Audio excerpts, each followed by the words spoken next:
नारायणाय परिपूर्णगुणार्णवाय विश्वोदय स्थितिलयोन्नियतिप्रदाय ज्ञानप्रदाय विबुधासुरसौख्यदुःख सत्कारणाय वितताय नमो नमस्ते। अभ्रमं भङ्गरहितम् अजडं विमलं सदा आनन्दतीर्थमतुलं भजे तापत्रयापहम्। भवति यदनुभावादेडमूकोऽपि वाग्मी जडमतिरपि जन्तुर्जायते प्राज्ञमौलिः। सकलवचनचेतो देवता भारती सा मम वचसि निधत्तां सन्निधिं मानते च। अस्मद्गुरुसमारम्भां टीकाकृत्पादमध्यगां श्रीमदाचार्यपर्यन्तां वन्दे गुरुपरम्पराम्।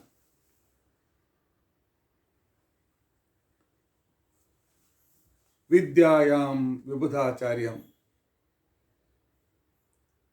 वेदज्ञानाब्धि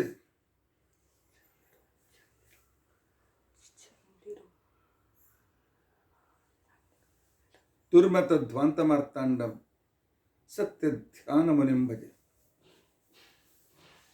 50 वर्षपर्यन्तं सततं रामपूजकः श्री सत्यप्रमोद गुरुराट् भासतां नो हृदम्बरे। बन्धुस्त्वं सम्यक् शिक्षितोऽस्मि कृपालुभिः तान् वन्दे ध्यनुपाचार्यान् तत्त्वज्ञानार्थसिद्धये। श्री गुरुभ्यो नमः। हरिः ओम हरिः ओम हरिः ओम।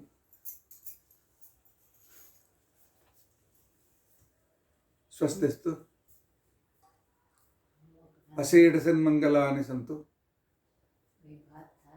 श्लोकैकश्रवणपठनमात्रेण वक्तुश्च श्रोतॄणां निखिल कलिकृत कल्मषापनोदनपटुतरे धर्माद्यखिलार्थ अखिल साधनभूते अद्य अध्यात्म रूप भीमसेन चरित्रारंभे सति किंचित पूर्वकथानुवादः। हरिः ओम हरिः ओम हरिः ओम। हरे राम राम राम हरे हरे। हरे कृष्णा कृष्ण कृष्ण हरे हरे। हरे राम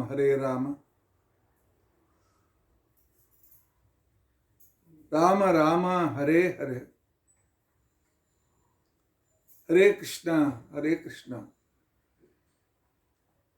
कृष्ण कृष्ण हरे हरे। हरे राम राम राम हरे हरे। हरे कृष्णा कृष्ण कृष्ण हरे हरे। हरे राम राम राम हरे हरे। हरे कृष्णा कृष्ण कृष्ण हरे हरे। हरे राम राम राम हरे हरे। हरे कृष्णा कृष्ण कृष्ण हरे हरे। श्री गुरुभ्यो नमः। हरिः ओम ಹರಿ ಓಂ, ಹರಿ ಓಂ.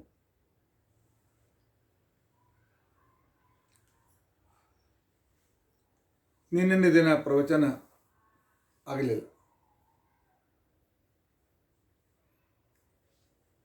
ನಾವು ಪ್ರವಚನದಲ್ಲಿ ಹೇಳ್ತಿರ್ತೇವೆ, ಹರಿಚಿತ್ತ ಸತ್ಯ, ನರಚಿತ್ತಕ್ಕೆ ಬಂದದ್ದು ನಡೆಯೋದಿಲ್ಲ ಅಂತೇಳಿ.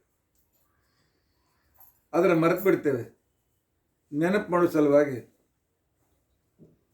ದೇವರು ನಮಗೆ ನನ್ನ ಚಿತ್ತ ನಿಮ್ಮ ನಿರ್ಣಯ ನಡೆಯೋದಿಲ್ಲ ಅಂತ ಅನ್ನೋದನ್ನು ಹೆಜ್ಜೆ ಹೆಜ್ಜೆಗೂ ತೋರಿಸ್ಕೊಡ್ತಾನೆ. ನಿನ್ನೆ ಪೂರ್ತಿ ನನಗೆ ಸಮಯ ಇತ್ತು, ಇಂಟರ್ನೆಟ್ ಇಲ್ಲ, ಇಂಟರ್ನೆಟ್ ಧೋಕಾ ಕೊಡ್ತು, ರೆಕಾರ್ಡಿಂಗ್ ಆಗಲಿಲ್ಲ.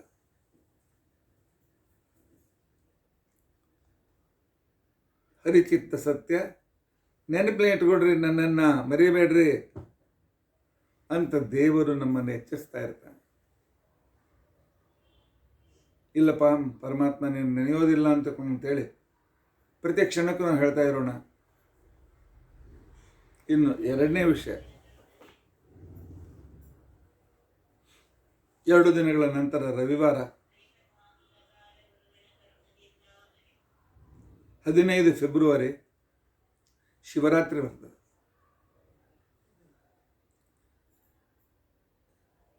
ವೈಷ್ಣವರನ್ನು ಬಿಟ್ಟು ಎಲ್ಲರೂ ಉಪವಾಸ ಮಾಡ್ತಾರೆ, ನಾವು ಹಬ್ಬ ಮಾಡ್ತೇವೆ.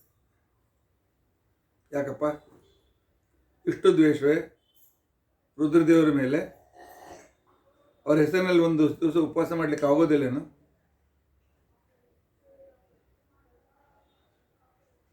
ಕೃಷ್ಣಾಷ್ಟಮಿ ಮಾಡ್ತೀರಿ, ರುದ್ರದೇವ್ರಿಗೆ ಮಾಡ್ಲಿಕ್ಕೆ ಆಗೋದಿಲ್ಲೇನು? ಎಂಥ ವೈಷ್ಣವರು ನೀವು ಅನ್ಬೇಡಿ. ಕೃಷ್ಣ ಅವತರಿಸಿದ್ದು ರಾತ್ರಿ ಕಾಲದಲ್ಲಿ, ಅದಕ್ಕೆ ಅವನು ಅವತರಿಸುವ ಕಾಲದವರೆಗೆ ಕಾಯ್ದು ಪೂಜೆ ಮಾಡ್ತೇವೆ. ಅಷ್ಟರಲ್ಲಿ ಮಧ್ಯರಾತ್ರಿ ಆಗಿರ್ತದೆ, ಮಹಾನಿಶೀತ, ಅದಕ್ಕೆ ಉಪವಾಸ. ಆದರೆ ರುದ್ರದೇವರು ಹುಟ್ಟಿದ್ದು ಬೆಳಗ್ಗೆ.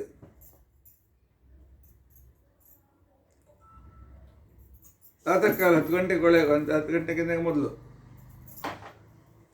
ಅದನ್ನು ಉಪವಾಸ ಯಾಕೆ ಮಾಡಬೇಕು? ಆದರೆ ಯಾರು ಘೋರ ರೂಪಿಯಾದ ರುದ್ರದೇವರನ್ನು ಉಪಾಸನೆ ಮಾಡ್ತಾರೆ ಅಂಥವರು ಶಿವರಾತ್ರಿ ಉಪವಾಸವನ್ನು ಮಾಡ್ತಾರೆ. ಅದನ್ನು ಉಳಿದವರು ಅನುಸರಿಸ್ಕೊಂಡು ಬಂದರು. ಆದರೆ ಶಾಸ್ತ್ರ ಸ್ಪಷ್ಟವಾಗಿ ಹೇಳಿತು, ಏತದ್ ಅಬ್ರಹ್ಮಣ್ಯ ವಿಷಯಂ.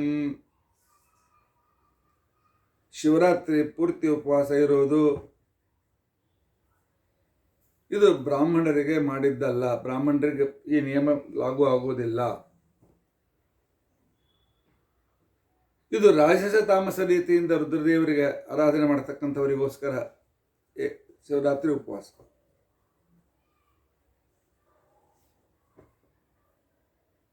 ಇದನ್ನು ನಾವು ಅರ್ಥ ಮಾಡಿಕೊಳ್ಳೋದು.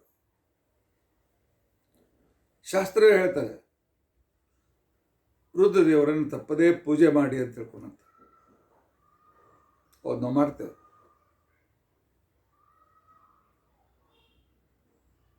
ವಾಯುದೇವರ ನಂತರ ಸರ್ವೋತ್ತಮ ವಾಯುಜೀವೋತ್ತಮ ವಾಯು ಭಾರತೀಯರ ಅನಂತರ ಜಗದ್ಗುರುಗಳು ಗರುಡ, ಶೇಷ, ರುದ್ರದೇವರು. ಪರಮ ವೈಷ್ಣವರು, ಪರಮ ವಿಷ್ಣು ಭಕ್ತರು. ರುದ್ರದೇವರಂತೂ ರಾಮಭಕ್ತರು. ತಮ್ಮ ಪತ್ನಿಯಾದ ಸತಿಗೆ ರಾಮ ರಾಮೇತಿ ರಾಮೇತಿ ರಮೇ ರಾಮೇ ಮನೋರಮೆ ಸಹಸ್ರನಾಮ ತತ್ವಲ್ಯಂ ರಾಮನಾಮವರಾನ್ನೆ, ಈ ರೀತಿಯಾಗಿರ್ತಕ್ಕಂಥ ತಾರಕ ಮಂತ್ರವನ್ನು ಕೊಟ್ಟವರು ರುದ್ರದೇವರು. ಸತತ ರಾಮ ಮಂತ್ರ ಜಪ ಮಾಡತಕ್ಕಂಥವರು. ಅವರನ್ನು ಪ್ರತಿಯೊಬ್ಬ ವೈಷ್ಣವರು ಪೂಜಿಸಲೇಬೇಕು. ಆಚಾರ್ಯರು ತಂತ್ರಸಾರದಲ್ಲಿ 72 ಮಹಾಮಂತ್ರಗಳನ್ನು ನಮಗೆ ಉಪದೇಶವನ್ನು ಮಾಡುತ್ತಾ ಹೇಳ್ತಾರೆ. ಓಂ ನಮಃ ಶಿವಾಯ, ಈ ಮಂತ್ರವನ್ನು ತಪ್ಪದೇ ಜಪ ಮಾಡಿ ಅಂತ ತಿಳ್ಕೊಂಡು ಹೇಳ್ತಾರೆ. ಗಣಪತಿ ಮಂತ್ರ ಹೇಳ್ತಾರೆ, ಗೌರಿ ಮಂತ್ರ ಹೇಳ್ತಾರೆ, ಎಲ್ಲ ದೇವತೆಗಳು ನಮ್ಗೆ ಬೇಕು. ಇಷ್ಟೇ ತಾರತಮ್ಯ ಗೊತ್ತಿರಬೇಕು. ಹೀಗಾಗಿ ನಮ್ಮ ವಿದ್ಯಾಪೀಠ ಎಂದಿನಿಂದ ಪ್ರಾರಂಭವಾಯಿತು, ಅವತ್ತಿನಿಂದ. ಅದಕ್ಕಿಂತ ಮೊದಲಿನಿಂದಲೂ ಕೂಡ ನನಗೆ ಶಕ್ಯವಾದಾಗ ಶಿವರಾತ್ರಿಯ ದಿನ ಮಹಾಮೃತ್ಯುಂಜಯ ಹೋಮವನ್ನು, ಹೌದು, ನಮಗೆಲ್ಲಿ ಮೃತ್ಯು ಬಂದಿದ್ದಾರೆ, ಅಪಮೃತ್ಯು ಎಲ್ಲಿದೆ, ನಾವ್ಯಾಕೆ ಮಹಾಮೃತ್ಯುಂಜಯ ಹೋಮ ಮಾಡಬೇಕು ಅಂತ ನೀವು ಕೇಳಬೇಡಿ. ಪ್ರತಿ ದಿವಸ ಮಲಕೊಂಡ ನಂತರ 7 ನಾವು ಮೃತರು, ನಮಗೆ ಎಚ್ಚರ ಆಗುವವರೆಗೆ. ಎಚ್ಚರ ಆದಮೇಲೆ ಇನ್ನೊಂದು 2ನೇ ದಿವಸದ ಜನ್ಮ. ಪರಮಾತ್ಮ ದಿನಾಲೂ ನಮಗೆ ಜನನ ಮರಣದ ಚಕ್ರದಲ್ಲಿ ತಿರುಗಿಸ್ತಾ ಇರ್ತಾನೆ. ಆದರೆ ಮಲಗಿದಾಗ ಯಾವುದೇ ರೀತಿ ಅನಾನುಕೂಲ ಆಗಬಾರ್ದು. ಪುನಃ ನಮಗೆ ಪುನರ್ಜನ್ಮ, ಪುನಃ ಹಗಲು ನಮಗೆ ಸಿಗಬೇಕು, ರಾತ್ರಿ ನಮಗೆ ಕೊನೆ ಆಗಬಾರ್ದು ಅಂತನ್ನುವ ಇಷ್ಟ ಇದ್ದಾಗ, ಅಂತನ್ನುವ ಇಚ್ಛೆ ಇದ್ದಾಗ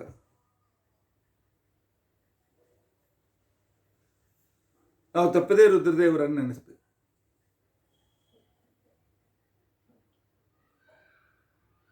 ತನ್ನ ಅಂತರ್ಗತ ನರಸಿಂಹದೇವರನ್ನು ನೆನೆಸ್ತಾ, ತನ್ನನ್ನು ನೆನೆಸಿದ ಭಕ್ತರ ರೋಗಗಳನ್ನು, ಅಪಮೃತ್ಯುಗಳನ್ನು, ಮುಖ್ಯವಾಗಿ ಸಂಸಾರ ಅಂತ ಅನ್ನೋ ರೋಗ ಎಲ್ಲರಿಗೂ ಅಂಟಿಕೊಂಡಿದೆ. ನಮ್ಮೆಲ್ಲರಿಗೂ ಅಂಟಿಕೊಂಡಿರ್ತಕ್ಕಂಥ ಸಂಸಾರ ಅಂತಕೊಂಡಂಥ ರೋಗವನ್ನು ದೂರ ಮಾಡುವ, ಭಗವಂತನಲ್ಲಿ ತೈಲಧಾರೆಯಂತೆ ಏಕಾಗ್ರತೆಯನ್ನು ತಂದುಕೊಡುವ ಶಿವ, ಶಂಕರ, ರುದ್ರ ಇತ್ಯಾದಿ ಅನೇಕ ನಾಮದಿಂದ ಪ್ರಸಿದ್ಧನಾದ ರುದ್ರದೇವರಿಗೋಸ್ಕರ ನಾವು ಶಿವರಾತ್ರಿಯ ದಿನ ಬೆಳಗ್ಗೆ 10 ಗಂಟೆಯಿಂದ 12 ಗಂಟೆಯವರೆಗೆ ಮಹಾಮೃತ್ಯುಂಜಯ ಹೋಮವನ್ನು ನಮ್ಮ ವಿದ್ಯಾಪೀಠದಲ್ಲಿ ಮಾಡ್ತಾ ಇದ್ದೇವೆ. ನಾಳೆ ಆನಂದ್ ವಿಹಾರ್ ಗ್ರೂಪ್ನಲ್ಲಿ ಡೀಟೇಲ್ ಹಾಕ್ತೇನೆ, ಡೀಟೇಲ್ ಹೇಳಿಬಿಟ್ಟಿದ್ದೇನೆ. 10ರಿಂದ 12 ಯಾರ್ಯಾರಿಗೆ ಬರಲಿಕ್ಕೆ ಸಾಧ್ಯವಿದೆ ಪ್ರತಿಯೊಬ್ಬರೂ ಬರಬೇಕು. ಆಚಾರ್ಯರು ಆಮಂತ್ರಣ ಕೊಟ್ಟಿಲ್ಲ ಅಂತ ತಿಳ್ಕೊಂಡಂತ ಹೇಳಿ ಬಿಡಬೇಡಿ. ಪ್ರತಿಯೊಬ್ಬರಿಗೂ ವೈಯಕ್ತಿಕವಾಗಿ ಕೊಡಲಿಕ್ಕೆ ಆಗೋದಿಲ್ಲ. ಸಾಧ್ಯವಾದರೆ ಕೆಲವು ವಾಟ್ಸಪ್ ಕಳಿಸ್ಲಿಕ್ಕೆ ಪ್ರಯತ್ನ ಮಾಡ್ತೇನೆ.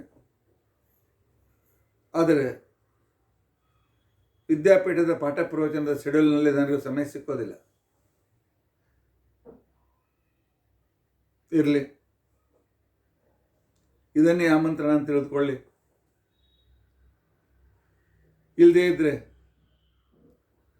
ಇದೇ ರುದ್ರದೇವರಿಗೆ ರಿಕ್ವೆಸ್ಟ್ ಮಾಡುವ ಪಾರ್ವತಿ ಹೇಳ್ತಾಳೆ, 3 ಕಡೆಯಲ್ಲಿ ಆಮಂತ್ರಣ ಬಯಸಬಾರದು ಅಂತಕೊಂಡು ಹೇಳಿದ್ದಾರೆ. ಒಂದು ಗಂಡನ ಮನೆಗೆ, ಒಂದು ತನ್ನ ತಂದೆಯ ಮನೆಗೆ, 3ನೇದ್ದು ಗುರುಗಳ ಮನೆಗೆ. ಆಚಾರ್ಯ ನಿಮ್ಮನ್ನು ನಾವೆಲ್ಲ ಗುರು ಅಂತ ತಿಳಿದುಕೊಂಡಿದ್ದೇವೆ ಅಂತ. ನನ್ನನ್ನು ಗುರು ತಿಳ್ಕೊಳ್ಳೋ ಕಾರಣ ಇಲ್ಲ. ನಮ್ಮಲ್ಲಿ 10 ಜನ ಗುರುಗಳ ಸನ್ನಿಧಾನವೇದ ವೃಂದಾವನ ಇದೆ ನಮ್ಮ ವಿದ್ಯಾಪೀಠದಲ್ಲಿ. ಅದರಿಂದ ಗುರುಮನೆ. ಟೀಕಾಕೃತ್ಪಾದರಿದ್ದಾರೆ, ಶ್ರೀಪಾದರಾಜರಿದ್ದಾರೆ, ವ್ಯಾಸರಾಜರಿದ್ದಾರೆ, ವಾದರಾಜರಿದ್ದಾರೆ, ಪ್ರಭುತ್ತಮರಿದ್ದಾರೆ, ರಾಘವೇಂದ್ರ ಸ್ವಾಮಿಗಳಿದ್ದಾರೆ. ಆನಂತರ ಸತ್ಯವ್ರತರಿದ್ದಾರೆ, ಸತ್ಯಬೋಧರಿದ್ದಾರೆ, ಸತ್ಯ ಧ್ಯಾನರು, ಸತ್ಯ ಪ್ರಮೋದರು, 10 ಜನ. ಅದರಿಂದ ಗುರುಮನೆಯಲ್ಲಿ ನಡೆಯುವ ಕಾರ್ಯಕ್ರಮಕ್ಕೆ ಆಮಂತ್ರಣ ಬಯಸಬಾರದು, ಬಂದ್ಬಿಡ್ಬೇಕು. ನೀವೆಲ್ಲರೂ ತಪ್ಪದೇ ಬರ್ತೀರಿ ಅಂತ ನಾನು ತಿಳ್ಕೊಂಡಿದ್ದೇನೆ. ಸರಿ, ಇನ್ನು ಮುಖ್ಯ ವಿಷಯಕ್ಕೆ ಬರೋಣ.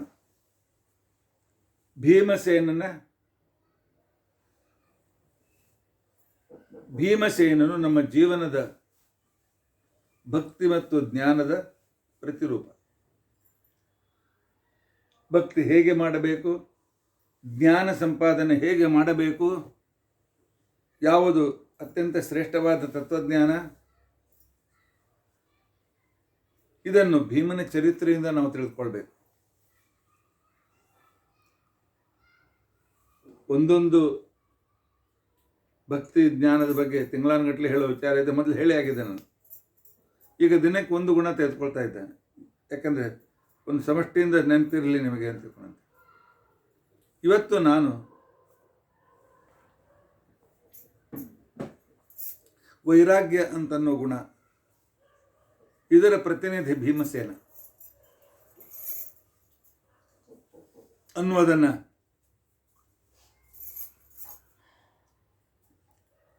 ನಾನು ಸ್ವಲ್ಪ ಚಿಂತನೆ ಮಾಡಲಿಕ್ಕೆ ಪ್ರಯತ್ನ ಮಾಡ್ತೇನೆ. ವೈರಾಗ್ಯ ಭೀಮಸೇನ ಸಂಬಂಧ ಏನು? ಹೌದು, ತನ್ನ ಅಣ್ಣ ತಮ್ಮಂದಿರ ರಕ್ಷಣೆಗೆ ಎಲ್ಲ ಕಾಲದಲ್ಲಿಯೂ ಸರ್ಪಗಾವಲಾಗಿರುವ ಭೀಮ ಸಂಪೂರ್ಣ ಮಹಾಭಾರತದಲ್ಲಿ ಎಲ್ಲಿಯೂ ನನ್ನಿಂದ ನೀವಿದ್ದೀರಿ, ನೀವು ನನ್ನ ಕೃತಜ್ಞರಾಗಬೇಕು ಎಲ್ಲೂ ಹೇಳಿಲ್ಲ. ಭ್ರಾತೃಗಳ ರಕ್ಷಣೆ, ಅದರ ಜೊತೆಗೆ ಜಗತ್ತಿನ ರಕ್ಷಣೆ, ಇದು ಭಗವಂತನ ಸೇವೆ ಅಂತ ತಿಳ್ಕೊಂಡಂತಲೇ ಮಾಡಿದ ಏಕೈಕ ವ್ಯಕ್ತಿ ಭೀಮಸೇನ.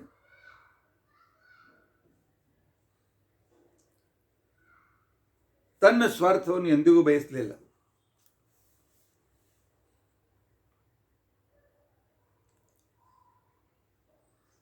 ಅಷ್ಟೇ ಅಲ್ಲ, ಇದೊಂದು ವೈರಾಗ್ಯ. ಸ್ವಾರ್ಥವನ್ನು ಬಯಸದೇ ಇರುವುದು ವೈರಾಗ್ಯ. ಇದು ಸಾಮಾನ್ಯ ವೈರಾಗ್ಯ. ಇದು ವೈರಾಗ್ಯದ ಇನ್ನೊಂದು ಮುಖ ಇದೆ, ಅದು ವಿಶೇಷ ರಾಗ. ಪರಮಾತ್ಮನಲ್ಲಿ ಎಂದಿಗೂ ಎಂದಿಗೂ ತಪ್ಪದೇ ಇರುವ ಆ ಒಂದು ವಿಶ್ವಾಸ, ಅವನು ಹೇಳಿದಂತೆ ಕೇಳಬೇಕು. ಪರಕೃಷ್ಣ ಹೇಳಿದಂತೆ ಒಂದೂ ಸಲ ತಪ್ಪದೇ ಕೇಳಿದವನು ಭೀಮಸೇನ. ಉಳಿದವರೆಲ್ಲ ಲಡಖಡಾಯಿಸಿದ್ದಾರೆ, ಕೃಷ್ಣನ ಬಗ್ಗೆ ಸಂಶಯ ವ್ಯಕ್ತಪಡಿಸಿದ್ದಾರೆ.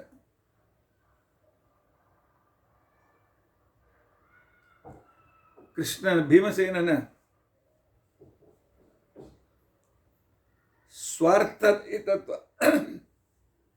ಸ್ವಾರ್ಥರಹಿತತ್ವ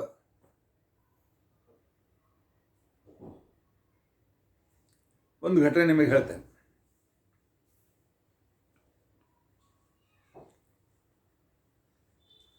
ಪಾಂಡವರು ಬಂದು ತಮ್ಮ ರಾಜ್ಯದಲ್ಲಿ ಪಾಲು ಕೇಳಿದ್ದು, ನಿಜವಾಗಿ ಅವರದೇ ರಾಜ್ಯ ಅದು. ಪಾಂಡುರಾಜ ಧೃತರಾಷ್ಟ್ರನನ್ನು ಕೇವಲ ಕೇರ್ ಟೇಕರ್ ಆಗಿ ಇಟ್ಟಿದ್ದ. ಧೃತರಾಷ್ಟ್ರನಿಗೆ ರಾಜ್ಯಾಭಿಷೇಕ ಆಗಿರಲಿಲ್ಲ.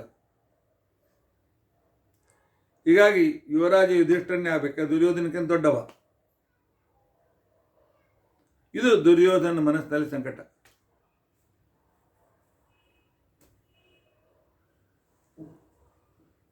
ಪಾಂಡುರಾಜ ಹೋದ್ಮೇಲೆ ಬಂದಿದ್ದಾರೆ ಹಸ್ತನಾವತಿಗೆ. ಧೃತರಾಷ್ಟ್ರ ದುರ್ಯೋಧನಿಗೆ ಮನಸ್ಸಿರಲಿಲ್ಲ, ಆದರೆ ವಿದುರ ಭೀಷ್ಮರ ಆಗ್ರಹದಿಂದ ಅವರನ್ನು ಸ್ವೀಕರಿಸಿದ್ದಾರೆ. ಆದರೆ ಏನಾದರೂ ಮಾಡಿ ಭೀಮನನ್ನು ಕೊಲ್ಲಬೇಕು ಅಂತ ಹೇಳಿ ದುರ್ಯೋಧನ ಅನೇಕ ಸಲ ಪ್ರಯತ್ನ ಮಾಡಿದ. ಭೀಮ ನೀರಿಗಿಳಿದಾಗ 100 ಜನ ಅಣ್ಣ ತಮ್ಮಂದರು ಅವನ ಮೇಲೆ ಆಕ್ರಮಣ ಮಾಡ್ತಿದ್ರು, ಮುಳುಗಿಸ್ಬೇಕು ಅಂತೇಳಿ. ಭೀಮ ಅವರನ್ನು ಗಟ್ಟಿ ಹಿಡಿದು ಬಿಡಪ್ಪ ಮಾರಾಯ ಅಂತಂದಾಗ ಬಿಡ್ತಿದ್ದ.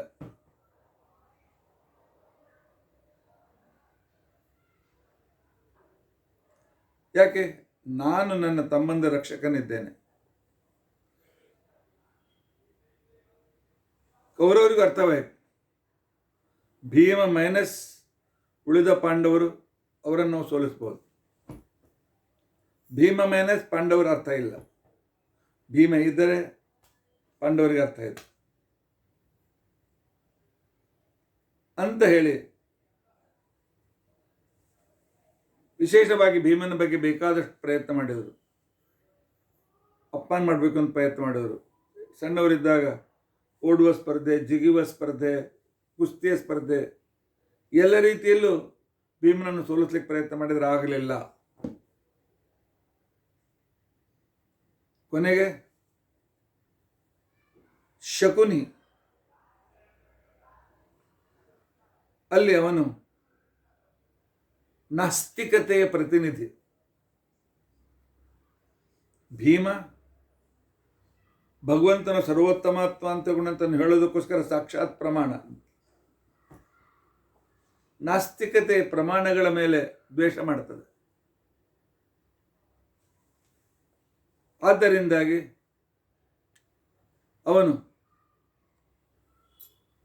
ಒಬ್ಬ ಅಸುರ ಅವನಲ್ಲಿರೋದ್ರಿಂದಾಗಿ ಶುಕ್ರಾಚಾರ್ಯ ಹತ್ತಿರ ಕೆಲವು ಮಂತ್ರಗಳನ್ನು ಕಲಿತಿದ್ದ ಶಕುನಿ. ಅವರ ಹತ್ರ ಹೋಗಿ ಅವರ ಕಡೆಯಿಂದ ಅಭಿಚಾರ ವ್ಯವಹಾರವನ್ನು ಮಾಡಿಸಿ ಕರ್ಕೋಟಕ, ಧೃತರಾಷ್ಟ್ರ ಮೊದಲಾಗಿರ್ತಕ್ಕಂತಹ ಭೀಕರ ವಿಷವುಳ್ಳ ಹಾವುಗಳನ್ನು ತರಿಸಿದ. ಭೀಮ ಒಬ್ಬನೇ ಮಲಗಿದಾಗ ಅವನ ರೂಮಿನಲ್ಲಿ ಬಿಟ್ಟು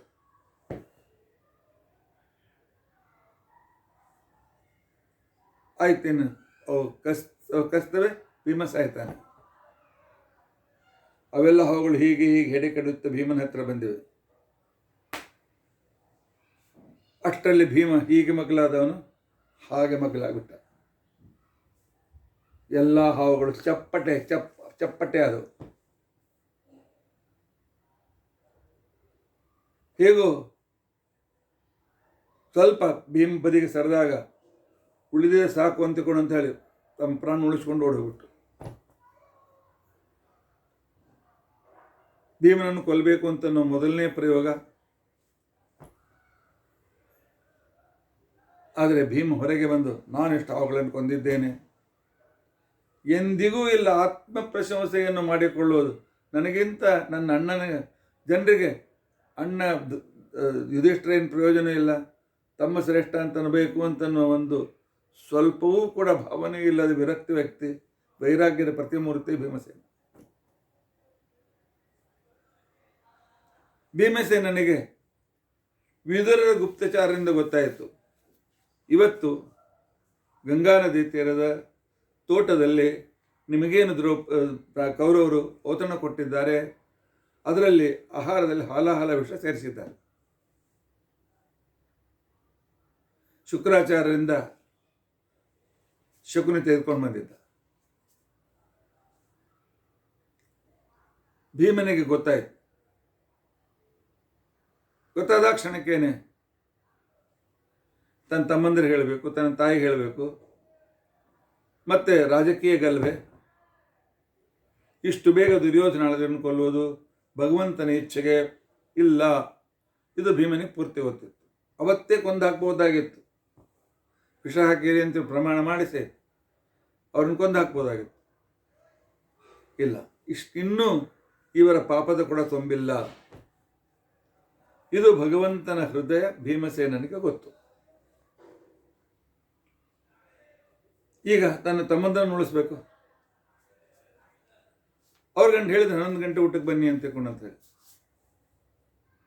ಭೀಮ ಧೃತರಾಷ್ಟ್ರಾದಿ ಧರ್ಮರಾಜಾದಿಗಳಿಗೆ ಹೇಳದೆ 10 ಗಂಟೆಗೆ ಹೋದ. ನನ್ನ ಹಸಿವೆಯಾಗಿದೆ, ಊಟಕ್ಕೆ ಹಾಕ್ರಿ ಅಂತೇಳಿ. ಅಲ್ಲಿ ವ್ಯವಸ್ಥಾಪಕ ದುರ್ಯೋಧನ ದೂತನನ್ನು ಕಳಿಸ್ಕೊಟ್ಟ. ಭೀಮ ಒಬ್ಬನೇ ಬಂದಿದ್ದಾನೆ, ಹಸಿವೆ ಆಗಿದ್ದಾನೆ ಅಂತಂದ. ಭಾಳ ಒಳ್ಳೇದಾಯ್ತು, ಅವನಿಗೆ ಅವನು ಉಂಡಟ್ಟು ಹಾಕ್ಬಿಡ್ರಿ ಅಂತ ಪುನಃ.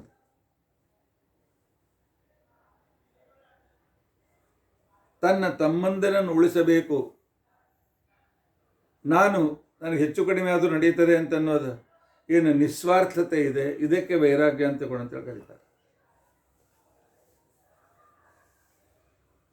ಮಾಡಿದಷ್ಟೆಲ್ಲ ಊಟವನ್ನು ಮಾಡಿದ್ದಾನೆ.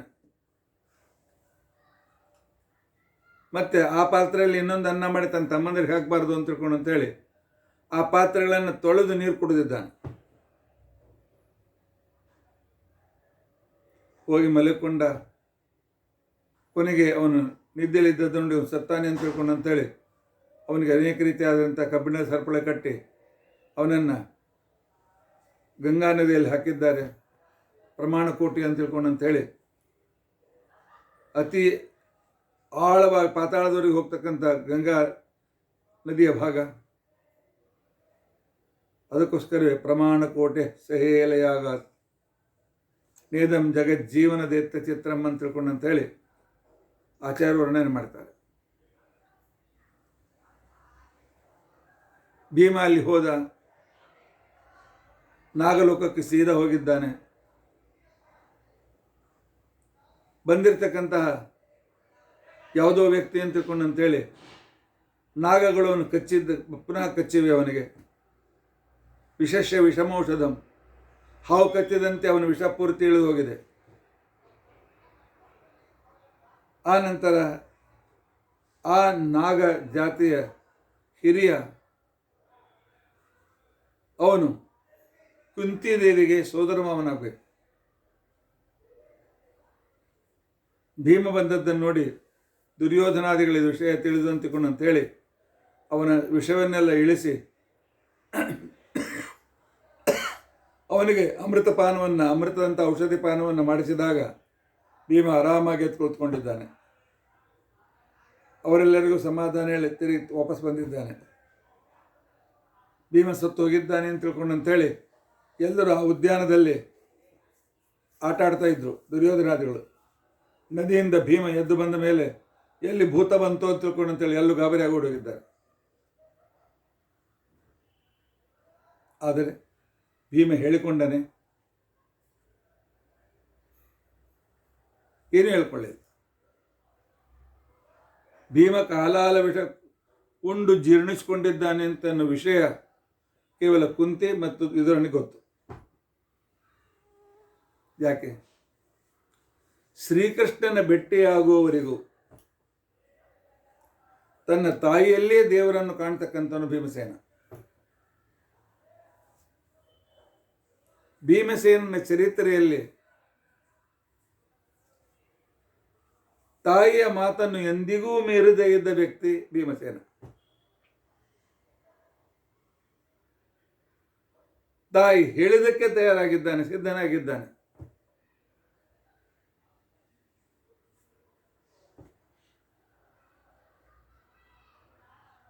ಯಾವಾಗ ಇವರು ಲಕ್ಷಾಗ್ರಹದಿಂದ ಅರಗಿನ ಮನೆಯಿಂದ ಹೊರಗೆ ಬಂದು ರಾತ್ರಿ ವೇಳೆ ಗಂಗೆಯ ಆದಡದ ಕಾಡಿನಲ್ಲಿ ಸೇರಿದರು,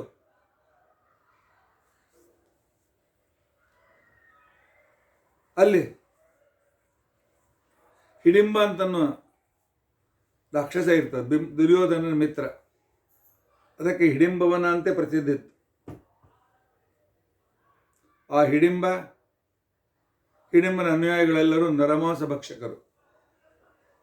ಮನುಷ್ಯರು ಸಿಕ್ಕರೆ ಹಿಡಿದು ತಿಂದು ಹಾಕೋತಕ್ಕಂಥವ್ರು. ಪ್ರಾಣಿಗಳನ್ನೆಲ್ಲ ತಿಂತಾ ಇದ್ರು. ಎಂದು ಒಬ್ಬ ಮನುಷ್ಯ ಸಿಗ್ತಾ ಇದ್ದ. ಅವರಿಗೆ ಇವತ್ತು ಜಿಲೇಬಿ ಊಟ ಸಿಕ್ಕಿದೆ ಅಂತನಷ್ಟು ರುಚಿ ಅವರಿಗೆ. ಅಂಥ ವನದಲ್ಲಿ ರಾತ್ರಿ ಮರದ ಕೆಳಗೆ ಕುಳಿತಾಗ ಹಿಡಿಂಬಾಸುರನಿಗೆ ಮನುಷ್ಯ ವಾಸನೆ ಬಂದಿದೆ. ಅವಳಿಗೆ ಒಬ್ಬ ತಂಗಿ ಇದ್ಲು, ಹಿಡಿಂಬಿ ಅಂತಕೊಂಡಂತೇಳಿ.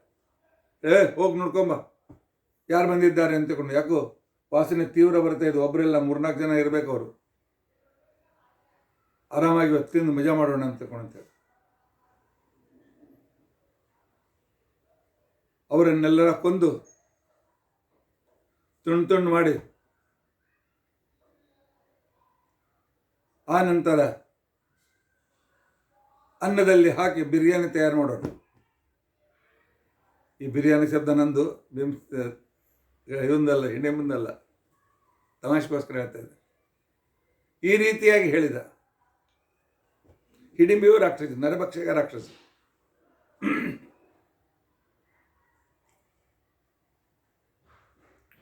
ಆಗ ಅವಳು ಬಂದು ನೋಡ್ತಾಳೆ. ಒಬ್ಬಳು ಹೆಣ್ಮಗಳು, 4 ಜನ ಗಂಡಸರು ಮಲ್ಕೊಂಡಿದ್ದಾರೆ, ದಣಿದು ಗಡಿದು ಮಲ್ಕೊಂಡಿದ್ದಾರೆ. ಲಾಕ್ಷಾಗ್ರಹದಲ್ಲಿ ದಣಿದವ ಭೀಮಸೇನ, ಆದರೆ ಅವನು ದಣಿದಿದ್ದಿಲ್ಲ. ಅವನೇ ಎಲ್ಲರನ್ನ ಹೆಗಲ ಮೇಲೊಬ್ಬರನ್ನ ಕೊಂಕೊಳದಲ್ಲಿ ಹೀಗೆ ಎಲ್ಲ ತಾಯಿಯನ್ನು ಉಳಿದ ತಮ್ಮದರನ್ನು ಹಿಡಿದುಕೊಂಡು ಸುರಂಗದಿಂದ ಪಾರಾಗಿ ಓಡಾಗಿ ಬಂದು ಕಾಡಿನಲ್ಲಿ ಬಿಟ್ಟವನವನು, ದಣಿದವನವನು. ಆದರೆ ಅವನು ಎಚ್ಚರ ಇದ್ದ, ಕೂತಿದ್ದಾನೆ. ಅವನ ರೂಪ ಭೀಮಸೇನ ಭಾಳ ತಿಂತಾನೆ, ಆನಂತರ ಬಹಳ ನಿದ್ದೆ ಮಾಡ್ತಾನೆ ಅಂಥೇಳಿ, ದಪ್ಪಿರ್ಬೋದು ಅಂತಿಕೊಂಡಂಥೇಳಿ ಎಷ್ಟೋ ಜನ ಚಿತ್ರಕಾರರು ಅವನನ್ನು ದಪ್ಪ ಅಂತೇಳಿ ಚಿತ್ರಣ ಮಾಡಿದ್ದಾರೆ. ಭೀಮ ದಪ್ಪ ಇರಲಿಲ್ಲ, ಭಾಳ ಸ್ಫುರದ್ರೂಪಿ, ಯಾರು ನೋಡಿದರೂ ಮೋಹಿತರಾಗಬೇಕು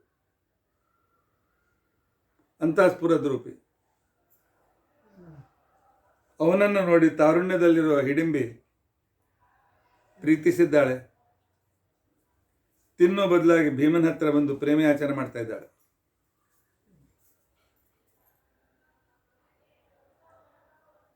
ಏಕಾಂತ ವೇಳೆ, ಎಲ್ಲರೂ ಮಲ್ಕೊಂಡಿದ್ದಾರೆ. ಒಬ್ಬಳು ಸುಂದರಿ ರಾತ್ರಿ ಬಂದು ನನ್ನನ್ನು ಸ್ವೀಕರಿಸು ಪ್ರೇಮಯಾಚನೆ ಮಾಡ್ತಾ ಇದ್ದಾಳೆ. ಮತ್ತೊಬ್ಬರಾಗಿ ರಾಯ್ತಾಯಿತು ಅಂತಿಕೊಂಡು ಅಂತೇಳಿ ಭೀಮ, ಇಲ್ಲ, ನಮ್ಮ ಅಣ್ಣನ ಮದುವೆ ಆಗಿಲ್ಲ, ಆದ್ದರಿಂದ ನಿನ್ನನ್ನು ನಾನು ಸ್ವೀಕಾರ ಮಾಡೋಂಗಿಲ್ಲ, ಹೋಗು ಅಂತಂತ ಇದ್ದಾನೆ. ಆಕೆ ಮತ್ತಿಷ್ಟು ಪುನಃ ಪ್ರಾರ್ಥನೆ ಮಾಡ್ಕೊಳ್ತಾ ಇದ್ದಾಳೆ. ತಂಗಿ ಹೋಗಿ ಅರ್ಧ ಗಂಟೆ ಆಯಿತು. ಹಿಡಿಂಬ ಬಂದ. ತಂಗಿ ಭೀಮಸೇನನ ಕಾಲಿಗೆ ಬಿದ್ದು ಪ್ರೇಮಯಾಚನೆ ಮಾಡೋದು ನೋಡಿ ಸಿಟ್ಟು ಬಂತು. ಇವರನ್ನು ಕೊಂದು ತೊಗೊಂಡು ಬಾ ಅಂತಿಕೊಂಡು ಅಂತಂದರೆ ನೀನಾದ್ರು ಮಾಡ್ತಾ ಇದ್ದೀಯ ಅಂತಂದಾಗ ಆಗ ಅವಳು ಭೀಮಸೇನ ಹಿಂದೆ ನಿಂತ್ಕೊಂಡಿದ್ದಾಳೆ. ನನ್ನನ್ನು ಸಂರಕ್ಷಣೆ ಮಾಡು ಅಂತಕೊಂಡಂತೇಳಿ. ಒಬ್ಬ ಅಬಲೆಯ ಸಂರಕ್ಷಣೆಗೋಸ್ಕರ ತನ್ನ ಸ್ವಾರ್ಥವನ್ನು ಬಿಟ್ಟು ಹಿಡಿಂಬಾಸುರನ ಜೊತೆಗೆ ಯುದ್ಧ ಮಾಡಿ ಅವನನ್ನು ಕೊಂದವನು ಭೀಮಸೇನ. ಆದರೆ ನಿರ್ಲಿಪ್ತ. ನಾವು ಒಂದು ಇರುವೆಯನ್ನು ಕೊಂದರು, ಇರುವೆಯನ್ನು ಕೊಂದೇನೆ ಅಂತಿಕೊಂಡು ಅಂತೇಳಿ ಹೇಳ್ಕೊತಕ್ಕಂಥ ವ್ಯಕ್ತಿಗಳು ನಾವು. ನಮ್ಮ ಫೋಟೋ ಗಿಟೋ ತೆಗೆದು ಆ ನಂತರ ವಾಟ್ಸಪ್ನಲ್ಲಿ ಹಾಕಿ ಭೀಮ ಏನಿಲ್ಲ, ಭೀಮ ಕೇಳಲಿಲ್ಲ ಅಂತಿಕೊಂಡು ಅಂತೇಳಿ ಕುಂತಿ ಹತ್ರ ಬಂದಿದ್ದಾಳೆ ಹಿಡಿಂಬಿ. ಈಗ ಅಂತೂ ಅಣ್ಣ ಹೋದ, ಅನಾಥಳಾದೆ ನಾನು, ನಿಮ್ಮ ಮಗನಿಗೆ ಹೇಳಿ ನನ್ನನ್ನು ಮದುವೆ ಆಗು ಅಂತಿಕೊಂಡು ಅಂತೇಳಿ. ಕುಂತಿ ಬಹಳ ದೊಡ್ಡ ರಾಜನೀತಿ ಇದ್ದವಳು.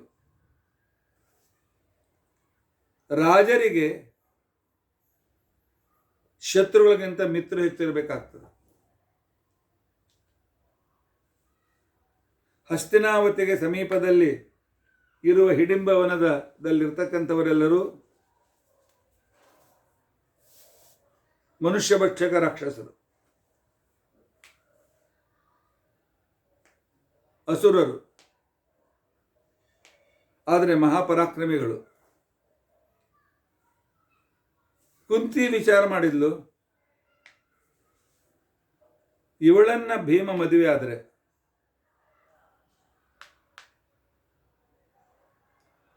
ಆ ಸಂಪೂರ್ಣ ರಾಕ್ಷಸ ಸಮಾಜ ಅಂತ, ಅಸುರ ಸಮಾಜ ಅಂತ, ಹಿಡಿಂಬಾಸುರನ ಏನು ಸಂಪೂರ್ಣ ಸಮಾಜ ಇದೆ ಆ ವನದಲ್ಲಿ, ಅವರೆಲ್ಲರೂ ನಮಗೆ ಅನುಕೂಲರಾಗ್ತಾರೆ.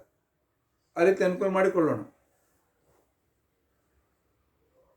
ನಮ್ಮ ಹುಡುಗಿಯನ್ನು ಇವರು ಮದುವೆಯಾಗಿದ್ದಾರೆ, ಅಷ್ಟೇ ಅವನು ಮಹಾಬಲಿಷ್ಠ ಇದ್ದಾನೆ, ಹಿಡಿಂಬಾಸುರನ ಕೊಂದವನು, ಅವನಿಗೆ ನಾವು ಶರಣು ಹೋದರೆ ನಾವು ಸುರಕ್ಷಿತ ಇರ್ತೇವೆ ಅಂತನೋ ಭಾವನೆಯಿಂದ ಮುಂದೆ ಪಾಂಡವರಿಗೆ ಇವರೆಲ್ಲರೂ ಅನುಕೂಲರಾಗಲಿ ಇರಲಿ ಅಂತಿಕೊಂಡಂತನ್ನೋ ಒಂದು ದೀರ್ಘ ಸೂತ್ರಿತ್ವ ಅಲ್ಲ, ದೀರ್ಘ ವಿಚಾರ, ರಾಜನೀತಿಯ ವಿಚಾರ ಕುಂತಿ ಗೊತ್ತಿತ್ತು. ಅದಕ್ಕೆ ಕುಂತಿ ಹೇಳಿದ್ದಾಳೆ, ಭೀಮ ಮದುವೆ ಆಗು. ಆಗ ಭೀಮ ಹೇಳ್ದ, ಶಾಸ್ತ್ರ ಹೇಳ್ತಾರೆ, ಅಣ್ಣ ಮದುವೆ ಆಗದೇ ಇರುವಾಗ ತಮ್ಮ ಮದುವೆ ಆಗಬಾರ್ದು, ಅಕ್ಕನ ಮದುವೆ ಆಗೋಕ್ಕಿಂತ ಮೊದಲು ತಂಗಿ ಮದುವೆ ಆಗಬಾರ್ದು. ಇದಕ್ಕೆ ಪರವಿತ್ತರು ಅಂತಿಕೊಂಡಂತನ್ನೋ ದೋಷ ಬರ್ತದೆ. ಆ ದೋಷ ಬಹಳ ದೊಡ್ಡ ದೋಷ, ಅದಕ್ಕೆ ಮರಣಾಂತ ಪ್ರಾಯಶ್ಚಿತ್ತ ಹೇಳಿದ್ದಾರೆ. ಯಾರು ಇಂಥ ಮದುವೆಯನ್ನು ಮಾಡ್ಕೊಳ್ತಾರೆ, ಯಾರು ಮಾಡಿಸ್ತಾರೆ, ಪುರೋಹಿತರು ಹಿಡಿದುಕೊಂಡು ಎಲ್ಲರೂ ಪಾಪಿಗಳಾಗ್ತಾರೆ. ಆಗ ಕುಂತಿ ಹೇಳ್ತಾಳೆ, ನಿನ್ನ ಅಣ್ಣ ಅನುಮತಿ ಕೊಟ್ಟರೆ ಮಾಡ್ಕೊಳ್ಳಿಕ್ಕೆ ಶಾಸ್ತ್ರ ಹೇಳ್ತಾರೆ. ಯುಧಿಷ್ಠಿರ ಅಂತನ್ನು ಯುಧಿಷ್ಠಿರ ಹೇಳಿದ, ಭೀಮ ಮದುವೆ ಮಾಡ್ಕೊ. ದೇವರು ಸಿಗುವವರೆಗೂ ನಮ್ಮ ದೇವರು ನಮ್ಮ ತಾಯಿ ತಂದೆ, ಆ ದೇವರನ್ನು ಪಡೀಲಿಕ್ಕೆ ನಾವು ಪ್ರಯತ್ನ ಮಾಡೋಣ ಅವ್ರ ಮುಖಾಂತರ. ಭೀಮ ಒಪ್ಪಿಕೊಂಡ, ನನ್ನ ತಾಯಿ ಇಲ್ಲಿ ದೇವರನ್ನು ಕಾಣ್ತಾ ಇದ್ದ, ನನ್ನ ಭಗವಂತನ ಆಜ್ಞೆ. ಇದೇ ವಿಶಿಷ್ಟ ರಾಗ. ಪರಮಾತ್ಮನ ಆಜ್ಞೆಯನ್ನು ಪ್ರತಿ ಕ್ಷಣದಲ್ಲಿ ಪರಿಪಾಲನೆ ಮಾಡ್ತಾನೆ ಅಂತನ್ನುವ ಒಂದು ಪ್ರತಿಜ್ಞೆ ಶ್ರೇಷ್ಠವಾದ ವೈರಾಗ್ಯ, ವಿಶೇಷವಾದ ಪರಮಾತ್ಮನಲ್ಲಿ ಪ್ರೀತಿ ರಾಗ. ವಿರಾಗ ತಸ್ಯ ಭಾವ ವೈರಾಗ್ಯಂ.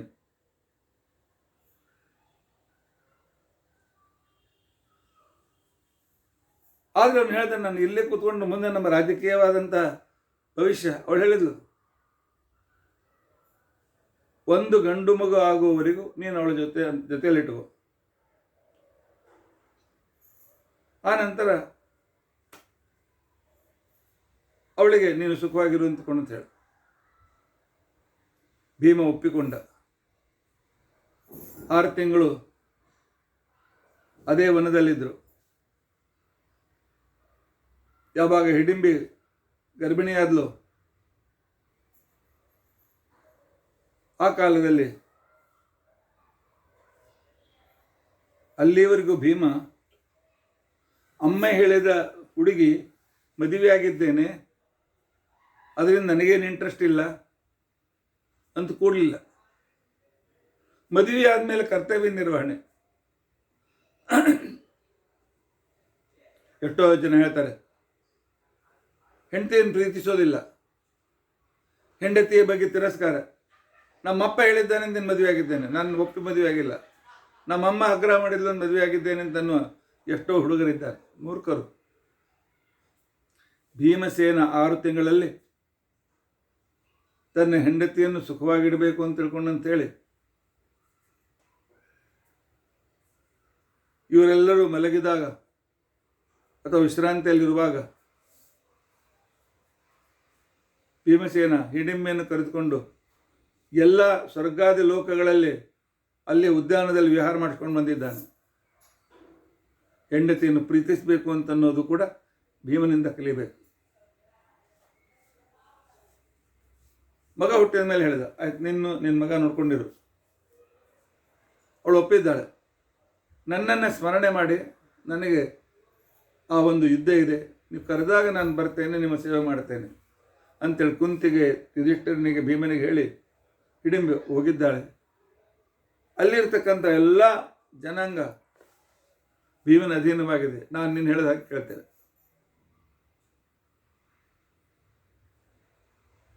ಆದರೆ ಭೀಮ ನಮ್ಮ ಅಣ್ಣ ಏನು ಮಾಡಲಿಲ್ಲ, ನಾನೇ ಗ್ರೇಟ್ ಅಂತ ಜಂಬ ಕೊಚ್ಚಿಕೊಳ್ಳಲಿಲ್ಲ.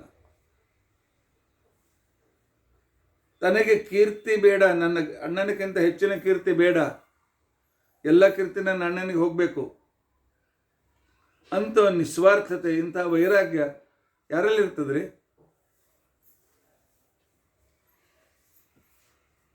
ಅಲ್ಲಿಗೆ ವೇದವ್ಯಾಸರು ಬರ್ತಾರೆ, ಮುಂದುವರಡಿ. ದ್ರೌಪದರಾಜನ ನಗರದಲ್ಲಿ ದ್ರೌಪದಿಯ ಸ್ವಯಂವರ ಆಗುವುದು, ಅಲ್ಲಿವರೆಗೂ ಏಕಚಕ್ರ ನಗರದಲ್ಲಿರಿ ಅಂತ ತಿಳ್ಕೊಂಡಂತೇಳಿ ಏಕಚಕ್ರ ನಗರಕ್ಕೆ ಬಂದರು. ಅಲ್ಲಿ ಉಪಜೀವನ ಭಿಕ್ಷೆಯಿಂದ ಉಪಜೀವನ ಆಗಬೇಕು. ಆದರೆ ಕ್ಷತ್ರಿಯರಿಗೆ ಭಿಕ್ಷೆ ನಿಷಿದ್ಧ. ಅಮ್ಮ, ನನ್ನ ಸ್ವಧರ್ಮ ನಾನು ಬಿಡೋದಿಲ್ಲ. ಆದ್ದರಿಂದಾಗಿ ನಾನು ಭಿಕ್ಷೆ ಬೇಡಲಿಕ್ಕೆ ಹೋಗೋದಿಲ್ಲ. ಕ್ಷತ್ರಿಯರಿಗೆ ಭಿಕ್ಷೆ ನಿಷಿದ್ಧ. ಬಾಹುಬಲದಿಂದ ಸಂಪಾದನೆ ಮಾಡಿ ತಿನ್ಬೇಕು. ಆದರೆ ಒಂದು ತಿಂಗಳಾದ ಮೇಲೆ 4 ಯುಧಿಷ್ಠಿರ, ಅರ್ಜುನ, ನಕುಲ ಸಹದೇವರು ಕುಂತಿಗೆ ತಕರಾರು ಮಾಡಿದರು. ಯಾಕಂದರೆ ಕುಂತಿ ಭಿಕ್ಷೆ ಏನು ಬರ್ತಿತ್ತು